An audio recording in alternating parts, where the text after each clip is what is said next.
Ix-xahar li għadda l-kumpanija Actavis ħabbret li kienet se tnaqqas ħaddiema mid-Dipartiment tar-Riċerka sal-aħħar ta' din is-sena.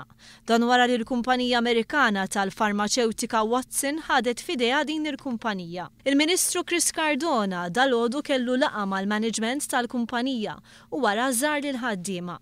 Il-Ministru qal li bħalissa dej perjodu ta' konsultazzjoni mal-Malta Enterprise dwar x'se jsir mit-58 ħaddiem li jista' jkun ma jibqgħux iwettqu l-istess xogħol mal-Actavis. Dawk illi jitilfu l-impik tagħhom aħna bħala gvern assigurawlhom illi jew jiġu assorbiti f'din il-kumpanija stess, jew ġu kumpanija simili jew kellha jkollhom impik alternattiv kemm jista' jkun balaj.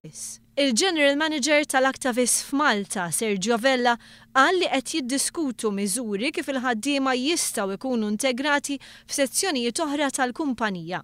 Actavis se tkompli timpjega mal-1000 ħaddiem u t-tibdil mhux se jaffettwa dawk impjegati fil-manifattura, il-bejgħ u l-marketing.